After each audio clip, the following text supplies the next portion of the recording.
We are in the middle of a series on resilience, this character trait of resilience. What is resilience? It's the ability that some people seem to have more of than others, but it's a character trait of being able to bounce back when life knocks you down, to change course, to keep going, to somehow make do even when things get really, really hard. And our theme Bible verse that we've been talking about a lot in this series is from Proverbs chapter 24, the epitome of resilience. And Solomon said this in Proverbs 24, "For though the righteous fall 7 times." I love that in this passage. It's not that the righteous don't fall. Though the righteous falls 7 times. And by the way, sometimes it's the righteous person's fault. It's not just that life knocks you down. Sometimes it's a fail. So though the righteous falls 7 times or fails 7 times, makes mistakes, gets knocked down, life hits you hard. Though the righteous fall 7 times, they rise again. That's resilience. All right, and of course, 7 is a symbolic number. Some of you are no doubt sitting there thinking, I'm already on 8 or 9, so this no longer applies to me. But that's a symbolic number. It just is the number of fulfillment in ancient times. It just means no matter how many times you fall down, the righteous person keeps getting up. That's resilience. That's what we want more of. But the wicked stumble when calamity strikes. So in this series, we've been looking at how do we grow in this character trait of resilience? What are the behaviors? What are the habits? What are the things we need to do that will directly impact and strengthen us in our resilience? So far in the series, we've looked at 2 very important things. The first one is relationships. Resilient people surround themselves with a strong mesh of supportive relationships. Not just 1 or 2 best friends. We're talking about the whole mesh of how God has made us live in community. Neighbors, friends, yes, best friends, but less best friends, family, co-workers. It's people who are planted in a mesh of supportive relationships are directly, we see this scripturally, we see this in the research now, much more resilient than people who are not. And the second one, Caleb preached an amazing message last week, talking about soul rest. The absolute importance of building a rhythm of quiet and rest and prayer into our lives, that people who do that directly impacts, become more resilient than people who don't. Now, today, we want to talk about a third behavior.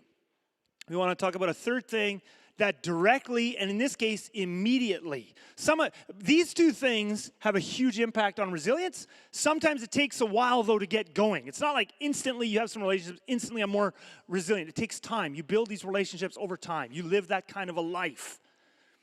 The one I want to talk about, though, today, though, has almost an immediate, direct impact on the level of our resilience. All right? But before I tell you what it is, we're going to spend our time today in Isaiah chapter 58. So a little bit of background on Isaiah chapter 58. A little bit of context and background. In Isaiah chapter 58, Isaiah is talking to the exiles. All right? The Jewish people have just gone through a terrible trauma. All right? They've been brutally conquered by the Babylonians. Their capital city of Jerusalem and the temple have been razed to the ground. They've been pulled out of their homes, and they've been forced to march hundreds of miles to Babylon, where they're going to live the rest of their lives in exile in a strange land. All right? So Isaiah is writing to a people who have been traumatized. They are in a difficult season. And one of the big questions they're asking is, how can we be restored?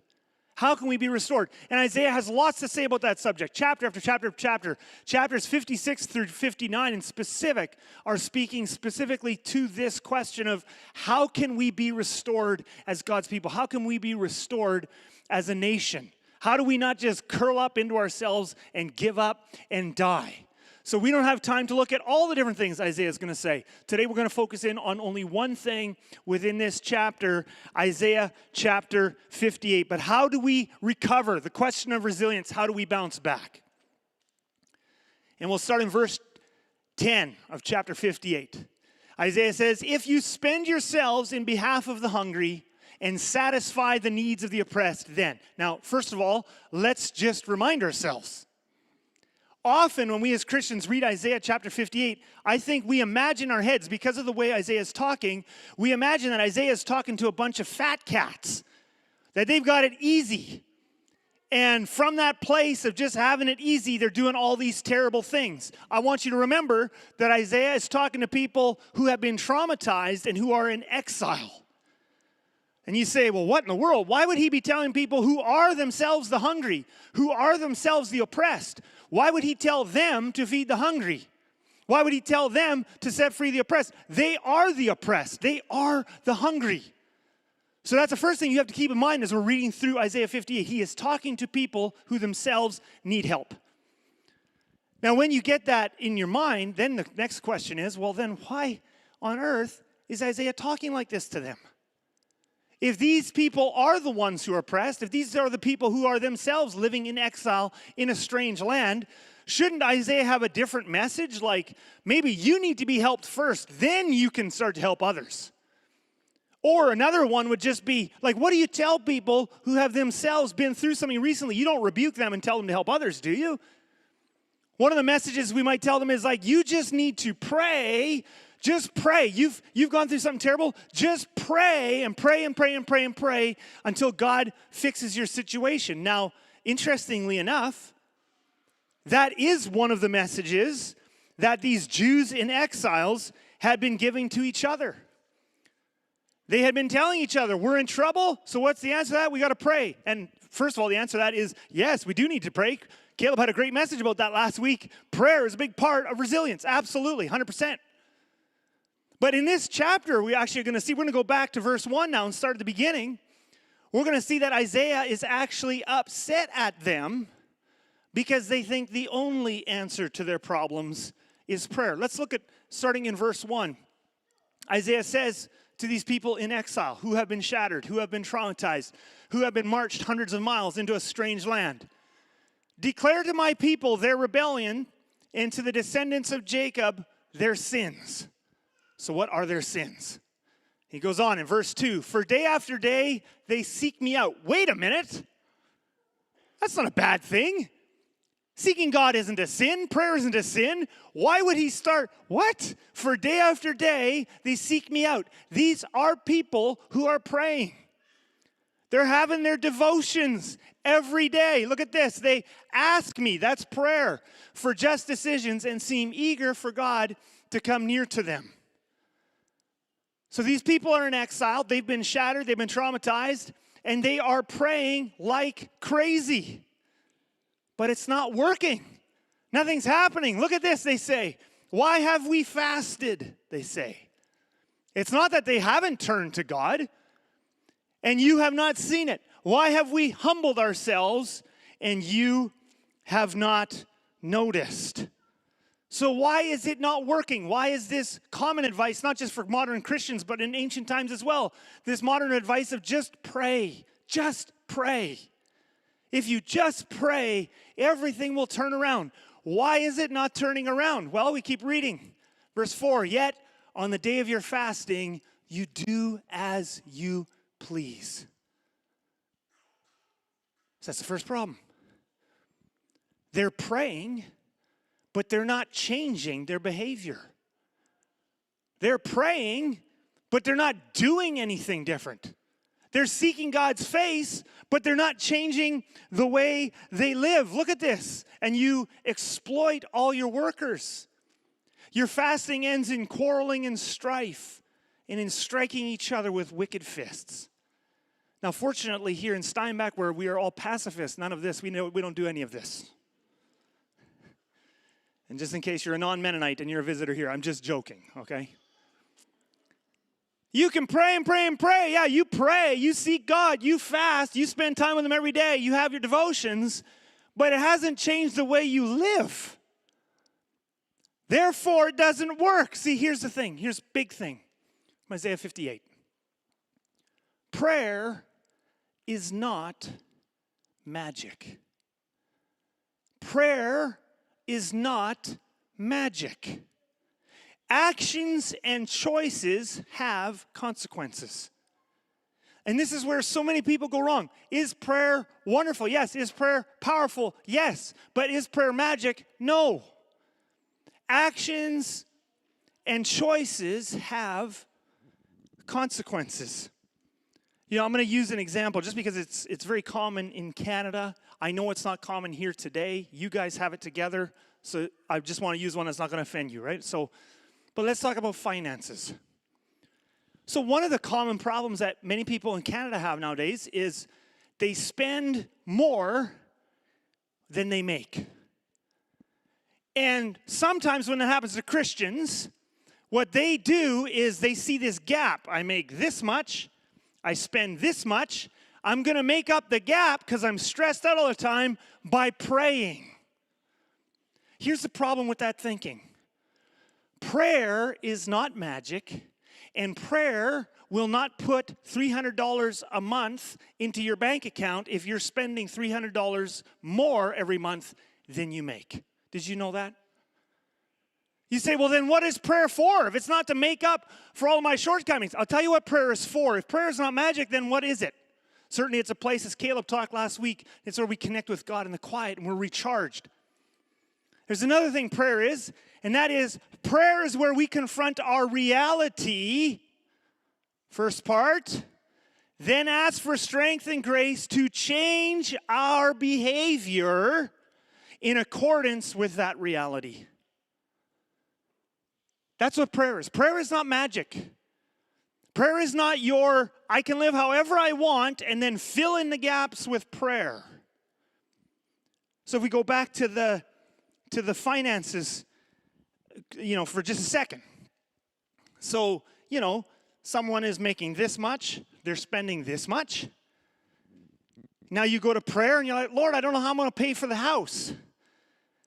And I need you to put some money in the bank account. And the Lord says, okay, let's talk about why you're spending this much when you're making this much. And you're like, well, I don't want to talk about that. I just want to talk about need money, God. I just need you to fill in the gaps for me. And God says, no. That's not how it works. You're making this much, you're spending this much. Let's talk about that. Because you got two options. You have to increase the amount you're bringing in, or you have to decrease the amount you're spending. And you're like, that doesn't sound very powerful or wonderful. Well, let's talk about decreasing our spending. Well, I have nowhere to decrease my spending. How am I going to pay for this home mortgage? Okay, so why is your home mortgage so much? Well, this is nothing, God. It's nothing. My friends all have a bigger one. So you couldn't downsize it. Well, no. Okay, well then maybe your spouse needs to get a job. Yeah, but it's our value that one of us stays home full-time with the kids. That's a great value, but something's got to give here. This is what's happening in prayer. Hard decisions have to be made in light of reality, and in prayer, I ask God for the grace and the wisdom to make those decisions. Prayer is not magic. Prayer is meant to change us. The same is true, by the way, of a marriage that is struggling. You go into prayer because your marriage is struggling, and all you want to pray is just fix my marriage. And what you're hoping for is, boom, you walk out of the prayer, your prayer closet, and oh, my marriage is happy. My wife finally figured out how to be a better wife. My husband finally figured out how to be a better husband. I just went in and prayed, came out, and pooh, new people, new marriage. No. Your marriage is struggling. Do you know why your marriage is struggling? It's the accumulation of the habits, the choices, the behaviors, and the attitudes that you guys have exhibited within that relationship over the last number of years. That's all it is. It's not magic. And so when you go to prayer, God also doesn't fix it by magic. Your marriage got into trouble by the accumulation of these choices, behaviors, and attitudes. Do you know how God wants to fix your marriage? By changing the kind of behaviors and attitudes that you have, and over time you accumulate new ones. And by the grace and power of God, something happens in the marriage. And it might start just by you going into marriage, into prayer, and being humbled and realize, I don't know how to fix this. I've messed it up for the last 15 years. I need help. Someone's got to tell me what to do, and then I have to actually do what they tell me. It's like opposite day. They might tell you, everything you think you should do, you need to do opposite. Right? So that's what prayer is and isn't.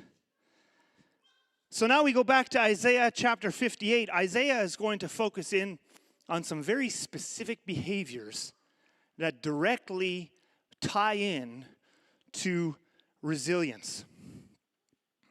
So we keep reading verse 6. Is not this the kind of fasting I have chosen?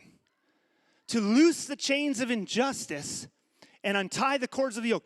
I just want you to notice here the actions. You say, what kind of fasting have you chosen? Is it a media fast? Is it a food fast? How many days? How little food? Is it a veggie fast? Is it a Daniel fast? Notice, it's none of those things. This is the kind of fast I've chosen. This is the kind of prayer I've chosen. And then it's things you do in your life. Did you know that your life is meant to be a prayer? And that the most powerful prayers are the ones that you live? He says, this is the kind of fasting I've chosen, to go out, connect with God in the morning, and then go out and live the prayer, loose the chains of injustice, and untie the cords of the yoke, to set the oppressed free, and to break every yoke. Reminding ourselves again that these people, he's asking them to do this, are themselves living under the yoke. And he does not tell them, I want you to wait until you're not oppressed before you start helping the oppressed. He says, I want you to start now. While you're oppressed, you help the oppressed. And he goes on. Is it not to share your food with the hungry? While you're hungry, help the hungry. And to provide the poor wanderer with shelter. While you struggle with shelter, you help the wanderer with shelter. And when you see the naked, to clothe them, and not to turn away from your own flesh and blood. One of the things that keeps us, I think, sometimes, I think we have this idea, okay, I'm going to start helping people once I've been helped. Once I've got my stuff together, that's when I'm going to start helping others. And by the way, and I should just say, by the way, there is a place for that. There are seasons of life, for sure. We need to have wisdom about this. There are seasons of life where we go through things that are so shattering that there's a season where we have nothing to give. And all we can do is just receive. That is true. There are seasons like that. And we need to have grace for ourselves and others when they're in a season like that. But there's another side to this, and that is at a certain point we have to all realize that even when we've gone through something shattering, at a certain point, part of your healing is actually to begin helping others. Part of our healing, I want you to notice this, because right after this, Isaiah is going to tell us some things. Then your light, I want you to notice this, then your light. He didn't just say, hey, and then God will be pleased with you. If you do all these wonderful things, then God will be pleased. Well, that's actually true. Yes, God will be pleased with you. When you help people, he'll be pleased. When you serve, when you give, yes, God is pleased. But that's actually not even what Isaiah focuses on. He says to you, you people living in exile, you people living under oppression, when you help the oppressed, and you people who are hungry, when you help the hungry and feed the hungry, then your light will break forth. And look at this, your healing will quickly appear. Did you know that part of the way God has wired us is that part of healing, actually when we help others, we heal. When we help others, we heal. I'm going to show you this. We're going to repeat this because he's going to repeat this. I'm going to go back. This is the first verse. We start in verse 10 at the beginning of the sermon. And we read this. If you spend yourselves in behalf of the hungry. So again, he's talking to people in exile. If you spend yourselves in behalf of the hungry and satisfy the needs of the oppressed, then what? Then God will be pleased? Certainly. Then the hungry will be fed? Yes. All those are wonderful things. But again, Isaiah is going to repeat himself, just like we saw in the first half of the chapter. Then your light will rise in the darkness. This is a promise. And Isaiah is really excited about it. Your light will rise in the darkness. Your night will become like the noonday. By the way, it has to be night in your life for the light to rise. These people are in a dark spot. And Isaiah does not tell them, wait until it's light till you start helping people. No, when you help, then your light will rise. The Lord will guide you always. He will satisfy your needs in a sun-scorched land and will, this is very relevant, this word, for our resilience series, strengthen your frame. Now, I want to make sure that we understand something here. By the way, the people who Isaiah is writing to never did get their circumstances changed. See, so many of our prayers are about changing our circumstances. And by the way, no problem. Never feel guilty as a human being when we first go to God, when we're going through stuff. Our first question always is to change our circumstances. Don't worry about it. Keep doing it. That's just what we weak human beings do. But just remember that oftentimes that's not the prayer God answers. Sometimes, and it's wonderful when he does, these people were praying to go back home. They never got to go back home. These people who Isaiah is writing to, they're going to spend their entire lives in captivity. Their children are going to spend their entire lives in captivity. And it's only some of their grandkids who are finally going to get home, to go home to the, to Jerusalem, to Israel. And yet in the midst of that, see, here's the thing. In the midst of not having their circumstances changed, God promises, when you serve and help others in your difficult circumstances, God will strengthen you. That is resilience. Your light will rise in the midst of your darkness. Healing through helping. Now, how does this apply to us today? How does this apply to us today? It is now proven fact. And by the way, there's a ton of research out there now that what Isaiah, and by the way, there's many other scriptures about this too, but what Isaiah 58 is talking about now, there has been a host. And by the way, any of you who's ever curious about this, you can email me during the week. I can send you a list of articles, some of the ones I read and looked into and stuff, but that just totally confirms some things we read in the Bible here. But there's a huge body of research now on this whole topic of resilience. Researchers are very interested in this idea about resilience. And one of the things that keeps coming up in different studies, there's about half a dozen things that reappear over and over and over again in different studies. And one of them is this idea, it's usually called in the research altruism. It's this idea of helping others. That when I invest time and energy in others to support and mentor others, I am changed. So for example, you take a boy who grows up in a single parent home, let's say, no father around. And we know that has negative consequences. Not the end of the world. Some of us grew up in single parent homes. And God can work through that, and doesn't mean it's the end of the world, but certainly there's increased challenges for people who grow up like that. So let's imagine there's a boy who grows up in a single parent home, no dad. There's going to be some consequences, some impacts on his life from that. Now let's say as an adult, he decides out of that place of what he, where he's been hurt, what he's gone through, he wants to help others. So maybe he volunteers to be a big brother. And he takes, as an adult, he takes a couple of young boys who are from single parent homes, and he, teaches them to play catch and takes them to ball games and encourages them to do their homework and gets together with them regularly and all sort of stuff. And he takes these boys under his wing. The research now shows not only will it make a huge impact in the lives of those boys, what the research shows is that it's going to make a huge impact in his life, in his ability both to recover and heal from what he went through as a kid. Healing through helping. I've heard several testimonies just in the last couple of months here at Crossview. I'm not going to share any details. These are just very, very general, but testimonies I've heard right here. People in our church who are going through really difficult things, who have been helping out with our youth on Wednesday nights. And they've taken a group of kids under their wing. They're building relationships. They're building into these kids. And have been thanking Caleb and some of our staff because of what it's doing in their life as they invest in someone else, what that's doing for them as they go through hard things. And usually we think the opposite.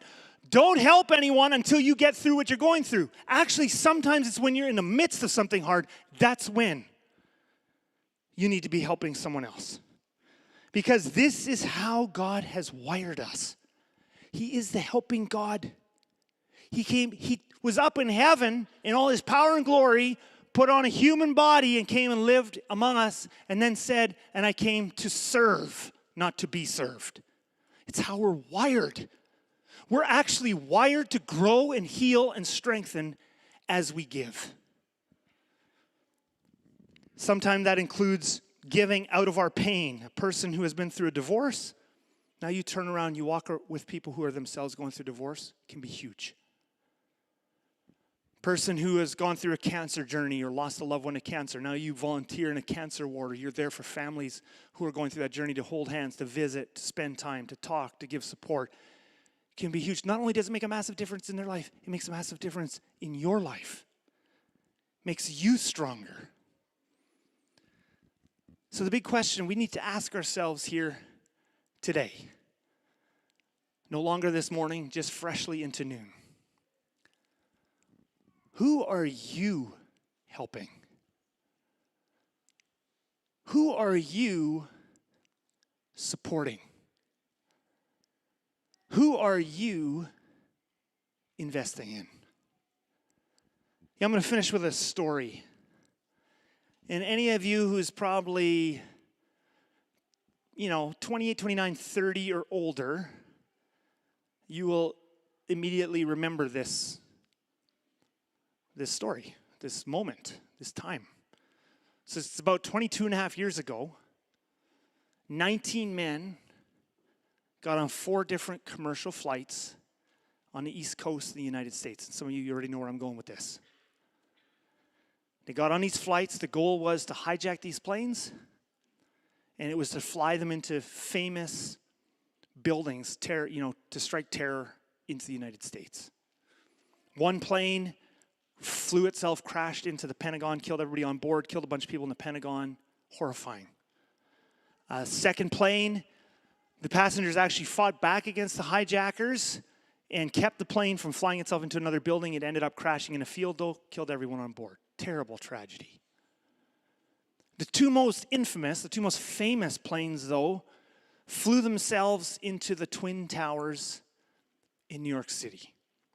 And those of you who are old enough to remember this, most of you can probably remember right now, it was such a pivotal moment in our generation, in our modern history, that if you're old enough to remember it, you can probably remember where you were when you heard the news. I remember where I was. LaDon and I were living in Seoul, South Korea. We were teaching English. I was in a little hagwon there. It's what they called schools where we taught these Korean children English. And I can still remember when I heard the news, the owner of the school told me, something terrible just happened in New York City. I'm like, what's going on? And then we looked online. It was like these pictures of these towers burning. And in the next 2 weeks, that was all that was on the news. It was just 24/7. These terror attacks. It was horrible. And in the aftermath of the attacks, there was fears, legitimate fears. What's going to happen? What's going to happen to, Western civilization? What's going to happen to the United States? Is this the end of, Western civilization as we know her? People had legitimate fears. And there was lots of fears about what would happen to New York City. Some people were legitimately afraid that the entire population is going to empty out. People are just going to leave New York City by the hundreds of thousands and never come back. And, sounded like a prediction that could happen. People thought the economy will never recover. That's it. It's just downhill. The city won't recover from that. Other people thought because, this was a terrorist attack, they thought, and New York City has so many different ethnic groups within it, they predicted there's going to be terrible violence between different ethnic groups.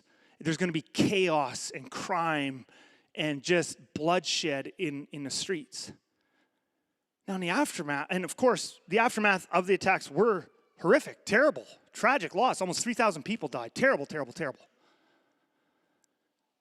But pleasantly surprising, thank God, was that in the year, 2 years, 3 years, 4 years, 5 years after these 9/11 attacks is that the city of New York actually rebounded pretty amazingly.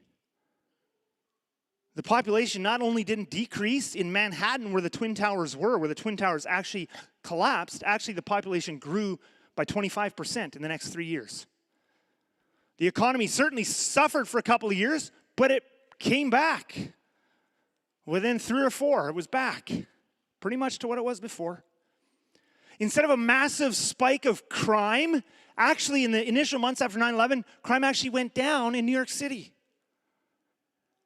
But even more surprising than all of that was people were wondering what's going to happen when when an entire city of millions of people is mass traumatized. You collapse these towers, it's a terror attack. People think the world is just falling apart. They're terrified of other attacks. There's smoke and dust covering the city for months afterwards. What happens when you mass traumatize hundreds of thousands or millions of people? How do they recover? How do they recover from those scars? But the crazy thing that they found, and lots has been written about this, the crazy thing they found is that overall, and again, there were definitely long-lasting impacts. Definitely there was trauma, and not all of it went away, and not everybody was totally fixed and healed at the end of it. But a crazy thing is that, relatively speaking, people living in New York City seemed to recover just as quick or quicker than everybody else around the world who was just watching it on TV. It didn't even happen directly to us. But we watched it. We were traumatized at some level, and New Yorkers seemed to recover just as fast or faster than the ones it didn't even happen to. What's going on? And a lot has been written about this, but one of the huge things that happened in New York City is that in the aftermath of the attacks, is that en masse, hundreds and hundreds of thousands of New Yorkers, even millions in some way, left their apartments, their condominiums, their homes. They got off their butts.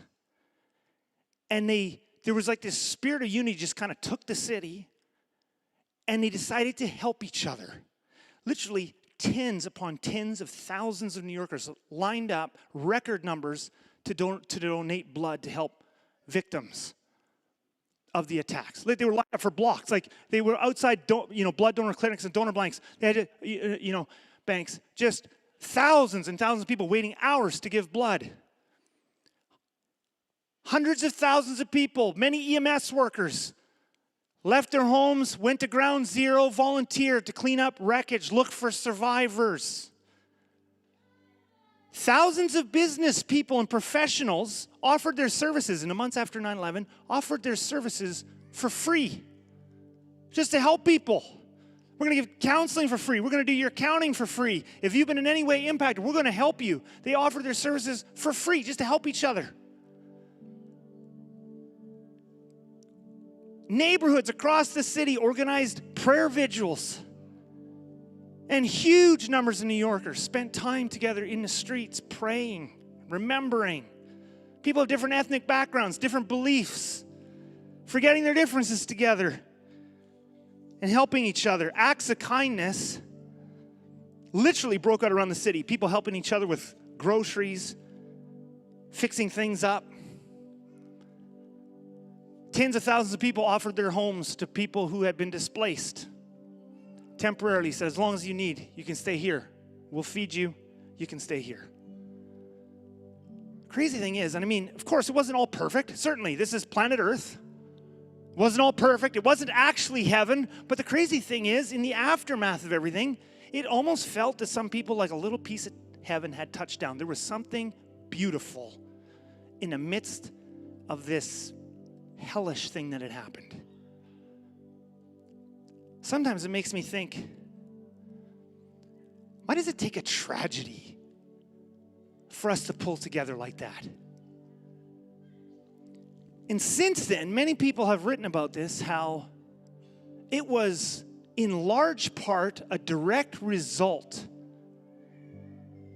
While the rest of us could only watch on TV what was happening, and we're wrestling with what happened, New Yorkers got up and helped, and by helping each other, by getting out and serving, by giving blood, by picking up, by fixing, by looking, by taking people in, they actually help themselves heal. That's not just some side story. That's actually the key to the whole thing that happened. And it makes me ask, as a Christian, as a follower of Jesus, I don't think as followers of Jesus, we need to wait for a terror attack to behave that way. Do you? What would happen if God's people would break out in a rash of helping, supporting, and serving? I want you to bow your heads, close your eyes.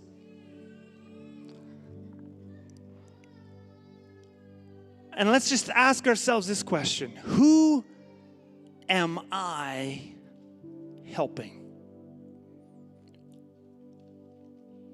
Who am I supporting? Who am I investing in? Then your light will break forth like the day, and He will water your gardens and strengthen your frame. Father in heaven, helping is healing. May we become a people who live not just for ourselves, but for each other, for this community that we live in, for your name's sake. In Jesus' name we pray. And all God's people said, including some children in advance, amen.